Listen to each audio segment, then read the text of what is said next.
My fellow bassists, welcome back. We have a very special guest here today. As you can see, I'm not in my usual studio, and we have the amazing Bernd, one of the best short-scale piccolo bassists I've ever seen.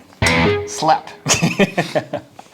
Yeah, so right now I'm actually in LA. We've been doing some videos together, and I thought this would be a great opportunity to kind of pick his brain a little bit because he definitely practices a lot. I have seen it firsthand, and I thought I could ask you some questions about your practice routine and things like that. If that's okay with you? Yes, let's do that. What do you think is the most important aspect of building a successful practice routine? So I started out getting more into practicing when I was 15 or 16 years old. And I remember putting together a routine that was 4 hours long or something, and had all the techniques I wanted to learn, all the scales I wanted to learn. And it looked really good on paper. And once I started doing it, on the first day I was already like, okay, this is taking quite a long time. And on the second day I was like, I wanted to do it in the morning, maybe I will do it in the evening instead. On the third day I didn't do it anymore. So that was too much, especially for a young, impatient player. Yeah. And when I started studying guitar at the conservatory, I switched to a daily plan that's much shorter and that's built out of blocks. So instead of having this one endless list of things that doesn't really make any sense, I started having a block of 15 minutes where I just worked on my picking technique, like on alternate picking. Then I had a 15-minute block that was about sweep picking or any different technique. And once I worked on these blocks and I did block after block after block, I'd recommend starting with 4 if you're a guitar player, because that's not too overwhelming at the start, and that adds up to 1 hour, which is a good start. You can always add more. Yeah. But I think that kind of block system changed everything for me. Nice. So you're practicing about 1 hour per day at that point? So right now I'm going for 2 hours. Okay. I used to get up at 4:30 for around 5 years, I think. And now I get up at 5:30 because if my routine is in the morning like this, right after getting up, I can really focus on getting it done.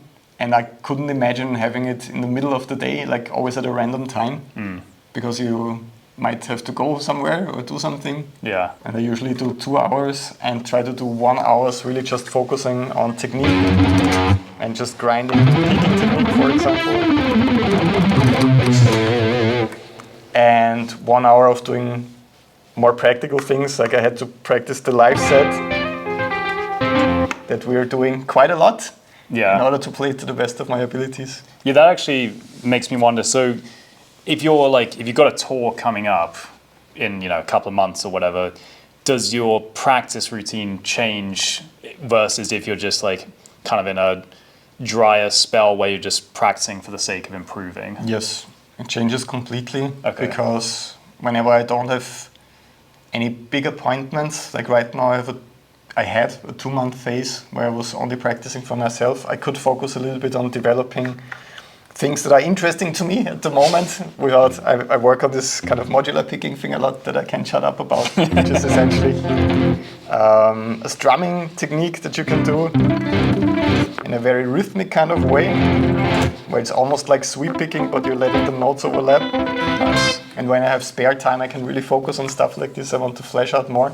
But when we had this tour coming up, I was not interested in developing my technique further or pushing myself when it comes to just techniques. Yeah. My only goal in the world was just getting this set under my fingers as much as possible so that I don't have to think about it too much. That's not really something that I plan out to change. It's just that the mind shifts to, this is the thing, you should work on this. Yeah. Don't develop any kind of new picking technique.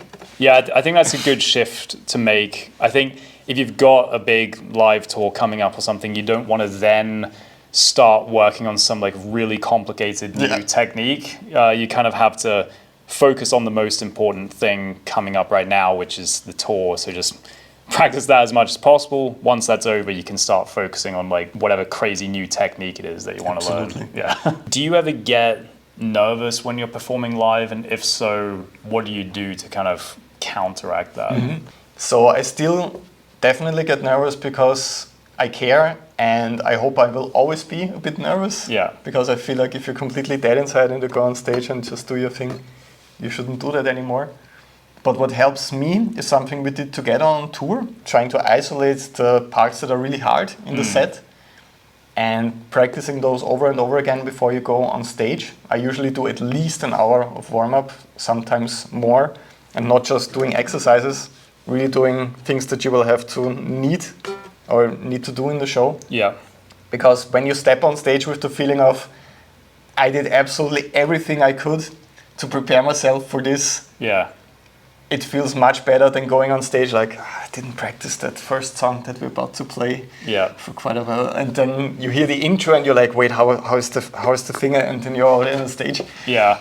So it's a combination of just a lot of preparation. And do you think also just playing more and more shows helps a lot too? Yeah. I felt that with our tour, I felt like we didn't play any catastrophic super bad show. Yeah. But if you compare the first and the last show, I think you will definitely see and hear a difference. Yeah. Because the first show we played, this was the first time we played with this lineup with the drummer, and the first time we played some of these songs live. Especially if you go on tour and do the thing over and over again, it's gonna get better. And the funny thing I've noticed is sometimes actually messing up live can actually make you less afraid to mess up again. You know what I mean? Yeah, definitely. Because then you realize it's nowhere near as bad as you're like this scenario in your mind that you're creating.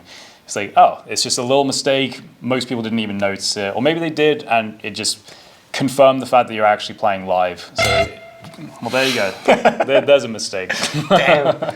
That's very interesting. And actually, something you were saying earlier about you noticed your fingers were flopping around a lot. One thing that came up in a clinic on the tour was, it sounds to me like you really analyze your playing a lot. Like you said that you watched videos of your playing, right? Yes, where you like definitely. analyze your technique, and maybe you watched like a live performance and you noticed something went wrong and you tried to figure out, you like watched what your hands were doing. Yes. And that's how you often perfect your technique, right? Exactly. I learned the most from my own failures, and this is actually how I started my journey on YouTube. I was always, even though I studied music, when it comes to technique, I was always self-taught. Nobody ever said anything about my weird picking technique, because that's not something you talk about in a jazz context. Sure. Kind of everything is allowed. Yeah. But it really held me back because I couldn't speed up my picking anymore, and it was very inconsistent. And through editing those videos and stepping out of the feeling of just looking down and focusing and actually looking at myself, I could see that, okay, my fingers, the fretting hand fingers are really moving quite a lot, and the picking hand looks a little bit weird when I compare it to my favorite guitar players. Sure. So that's how I started making adjustments. Maybe the biggest thing that I learned from performing live is that when I was warming up for shows, I was usually going as fast as possible because I felt like that really warms up both my hands. Yeah. And I played one very big session gig where I had to play a 16th note line at around 100 to 120 beats per minute, which is kind of this mid-tempo range that's really awkward for most guitar players because it's not fast, but it's also not slow. And I had some real problems with playing it simply because I didn't warm up that kind of wrist movement. Yeah. So that's one of my biggest learnings, that I didn't even need those kind of shred phrases for that kind of gig. Yeah. And I should have warmed up for what I actually have to do on stage. So you're saying just because you can play something really fast doesn't mean you don't have to practice like the medium tempos and stuff. For guitar players, that's actually the most uncomfortable thing ever, to practice alternate picking at, I don't know, at a tempo that's not like this and not like this, just this awkward kind of. The same thing applies to bass. Oh, nice. Definitely. Good to hear. Yeah, yeah. Just because you can do it fast doesn't mean you can do it medium. Obviously, you can do all sorts of techniques on guitar, wide variety.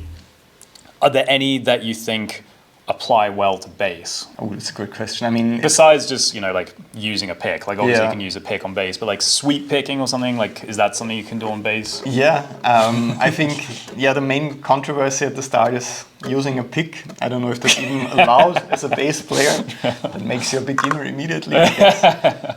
But you actually showed me that for some arpeggios that I tend to do with sweep picking, you could actually do that with your thumb. Yeah. Which is really interesting. I'd love to hear that more. Nice!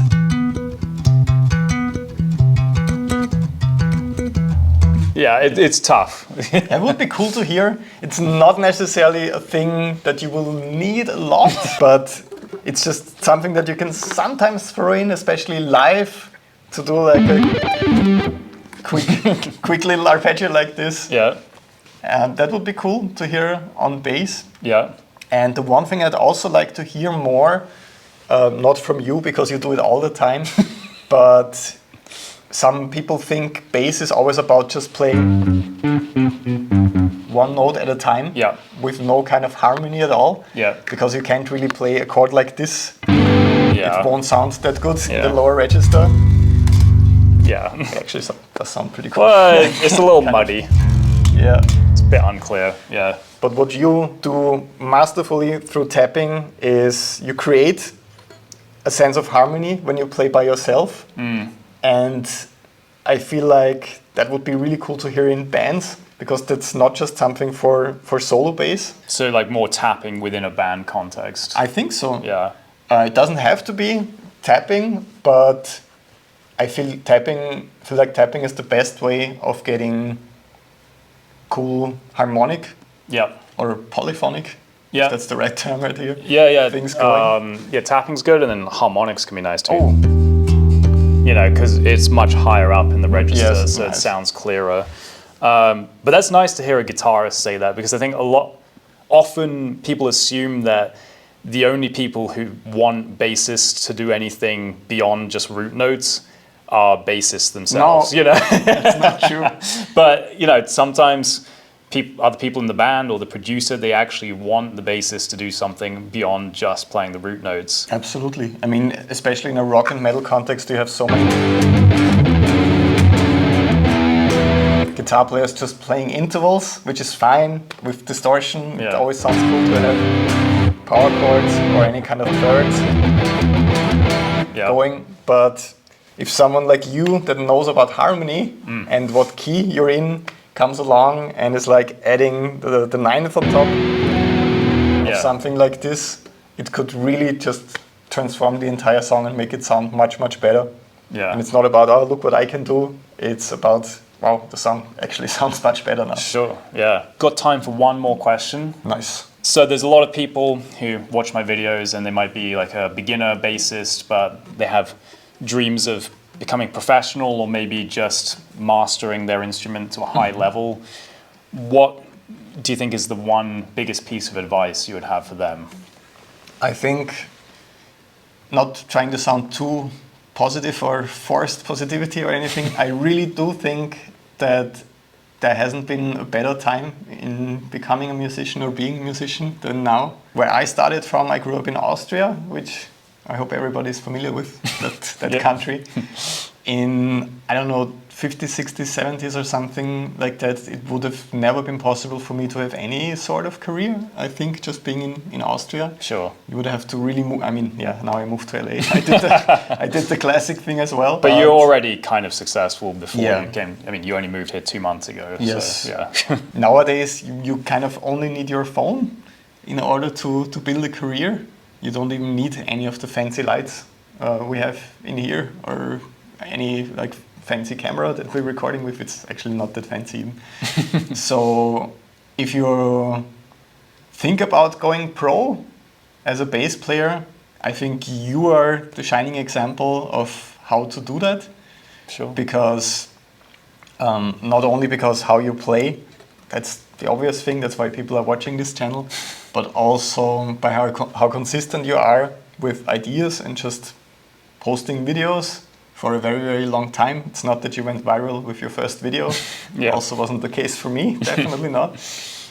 So the biggest tip that I would give any musician out there is just dare to post and do it a lot and don't get discouraged. The same thing we talked about with practice routines applies here. If you record 3 videos a day for a week and then you're like, none of them got any views, gonna stop now, this is way too much work. It's the same as like practicing for 4 hours a day and then you stop. Just try to be consistent with that, because not only might you get a gig through this or build a career or get seen, it will also make you a much better player. And I think that's what improved or what helped me improve the most. And a lot of you might think I don't want to be a YouTuber or Instagram person.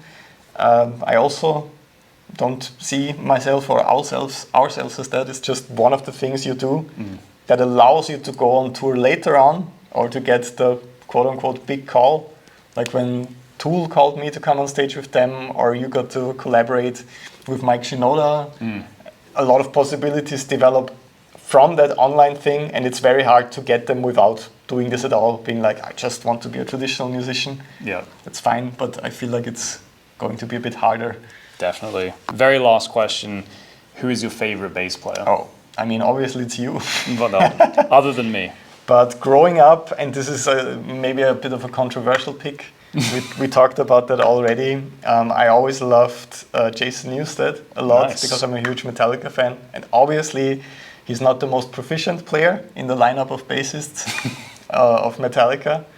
But I was always drawn to his insane stage presence. He's just so much fun to watch. It was absolutely crazy. And also, I think we both did agree that his tone was actually fitting the band very well. He had a very big, aggressive kind of bass tone. That's actually, it's great because sometimes I think people assume you have to be the most technically proficient, especially with like the competitive Instagram guitar and bass scene. But it's really not the case. Being technically proficient is one way of kind of getting noticed, or honestly, I just find it fun to work on my technique. But you don't have to do that. You can play more slowly, more tastefully, and just focus on having like the most incredible tone, the most incredible stage presence. Not everyone has to go about this guitar bass thing in the exact same way, and there's different ways that you can stand out. Thank you guys so much for watching this. It's been really nice to have you, Burns. Thank you. As you can see, there's all of these gold and platinum records, which are not mine. I'm in Burns' studio right now. But yeah, it's been great, and obviously we've been talking a lot today about how to build a practice routine and stuff like that, but you also need stuff to practice, and you can find that all over my Patreon.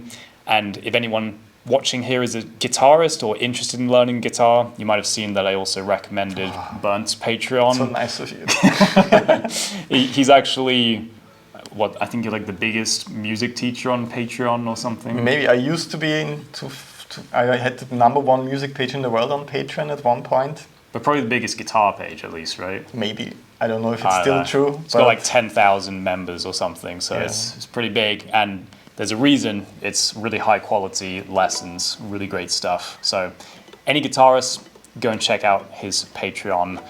And yeah, thanks for doing this. Thank you. I'll see you in the next lesson.